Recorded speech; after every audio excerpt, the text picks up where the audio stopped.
y'all. Welcome back to the Walking Worthy YouTube channel. My name is Emily, and look, I'm just going to be honest. One day I will have the cute, aesthetic YouTube setup. Today is not that day. I am a mom in a crazy season of life, so I am being obedient to the Lord, and I'm going to show up and produce content once a week, and whenever I have time to produce content is when I'm going to produce content. So I am in my car bringing you what the Lord has laid on my heart, and today I want to talk about my favorite relationship advice because I am very passionate about people in ministry, believers, doesn't even have to be people in ministry, but believers marrying a person who believes in the Lord, loves the Lord, is pursuing the Lord, and is following the Lord, okay? Because I think one of the things that takes people out of their calling before it should is the people that they choose to marry and the people that they choose to date, right? So many people, men and women that are called to ministry, that love God, end up not fulfilling the call and walking away from that call. And some people actually end up walking away from the Lord altogether because of the people that they choose to be in relationship with, right? And I was so tempted to do this myself. And I think that's one of the reasons why I am so passionate about it. My story is I never really dated in high school, never dated in college, came to know the Lord in college. And after I fell in love with the Lord and I was pursuing God and got called into ministry, I knew the type of man that God had called me to marry. And I knew the type of man that God had called me to marry, but I also knew who I wanted to marry. Like, I wanted to marry a man who was called to ministry because I felt called to do that. I wanted to marry a man who loved God. I wanted to marry a man who didn't just say with his mouth that he loved God, but actually lived his life like he loved God. I wanted a man that pursued the Lord for himself. I wanted a man that heard the voice of God. I wanted a man that could lead me in relationship, in my daily Bible reading, in spiritual things. Like, I wanted a man who could lead me spiritually, right? And I waited a long time for that. I didn't meet my husband until after I had already graduated college, and I feared a lot. Like, I was terrified I was never going to get married. I was like, God has called me to singleness. Like, I legitimately was terrified. And then one day I was talking with an older mentor of mine, and she was like, you know what, Emily, like, you have to believe that God is not a God who dangles things over your head and be like, oh, look what could be yours. Just kidding. That's not for you. Because honestly, that's how I was viewing God in that moment. And she said, you have to believe that if you have a desire to be a godly wife, to love your husband, to do ministry with your husband, to do kingdom things with your husband, to raise godly children, that those desires were put on the inside of your heart by God, and that God is faithful to fulfill those desires that he placed on the inside of you. So I really just rested in that. And then I ended up meeting my husband, which is a crazy story. I'll have to bring him on for a YouTube video and we'll share how we met because we tell it totally different and it's so funny. But ended up meeting my husband after I had graduated college. And in that period of time where I had graduated college and before I met my husband, I had well-meaning family members be like, you don't think you should go on Christian Mingle? Like, they were like, when is this going to happen?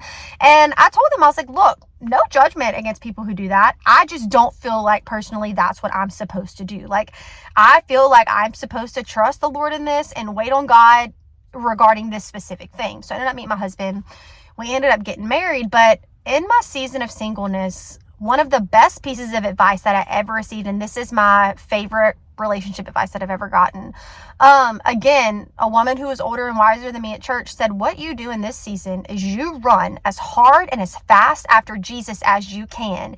And when you see somebody running at the same pace and speed that you are, then you can look over and introduce yourself. But until you can see somebody running at the same speed and the same pace as you are, you don't introduce yourself to that person. And I was like, that's good. That is golden advice because so many people are running hard. And I'm thinking of people right now, like they're running hard and fast after Jesus. And then they're like, oh, but am I going to be lonely for the rest of my life? But then they turn around and they stop. Remember what happened to Lot's wife when she turned around? She looked back. They turn around and they see somebody who's like 5 miles behind them. You know, it's that person who they're going to church.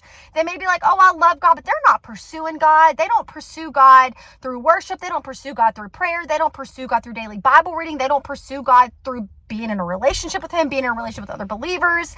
And so they settle. And I think settling is one of the biggest tragedies in today's day and age as it pertains to people's calling. Because when you settle, that person cannot support you in the way that they need to support you, right? And one of my favorite just pieces of encouragement for girls, I want to speak to the girls for a minute because I think girls, from what I've seen, are more tempted to settle far more than boys. But girls, listen to this. In Ephesians 5, Paul writes, Ephesians 5:25, husbands, love your wives just as Christ loved the church and gave himself up for her to make her holy, cleansing her by the washing with water through the word, and to present her to himself as a radiant church without stain or wrinkle or any other blemish, but holy and blameless. Husbands, love your wives just as Christ loved the church. Girls, if the man that you're dating or the man that you think that you want to marry doesn't love God, he can't love you in the way that you are intended to be loved. He can't lead you in the way that you are intended to be led. Husbands, love your wife just as Christ loved the church and gave himself up for her to make her holy, cleansing her by the washing with water through the word. How can he lead you and cleanse you with washing with the water through the word if he's not in the word himself? How can he love you as Christ loved the church if he doesn't know how Christ loved the church? Because he isn't in a relationship with Christ. How can he love you? How can he lead you? How can he serve you? The answer is he can't, right? He can't. So you cannot settle. You have to run hard, run fast after Jesus, and do not introduce yourself to another person until you see somebody running at the same pace and the same speed as you are. The only reason, or the only other outlier that you could introduce yourself to someone is if they're running harder and faster than you. Like, by all means, pursue Jesus with all your heart, soul, mind, and strength. And if you see somebody doing that even more than you, be like, hey, I'm Emily. What's your name? I wouldn't introduce myself to somebody because I have an incredible man of God who I am so grateful for, who is an answer to prayer for probably 24 years of my life. I prayed for a man of God, and I literally, I am blown away. So that was a really great piece of advice that somebody gave me, is you run as hard and as fast after Jesus as you can. And when you see somebody running at the same pace and speed as you are, turn over and introduce yourself, or shake their hand and introduce themselves. So before you continue to date people, if you're in a dating season, you want to make sure that you get to know that person, that you ask them those hard spiritual questions. Don't just ask them if they go to church, and don't make excuses for them. Like, I have talked to so many girls who I know, I'm like, you're settling. And I can tell them that they're settling all they want, but in their mind, they have it made up. They're like, well, he goes to church. I don't care if he goes to church. Like, terrible people go to church who are in habitual sin. They go to church and they don't care. Church is just a building. Are they in a personal, thriving relationship with God?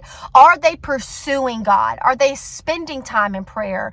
Do they spend time in worship? Do they have daily Bible reading that they commit to? Are they doing those daily disciplines spiritually that we need to be doing, so that those men, your future husbands, can love you as Christ loved the church, and that they can cleanse you by the washing of the water through the word, okay? So, trust the Lord, pursue the Lord, run as hard and as fast after Jesus as you can, and when you see somebody running at the same speed and the same pace as you are, then you can turn and introduce yourself. So, this is for all my girls who are called to ministry who are also single. Choose wisely.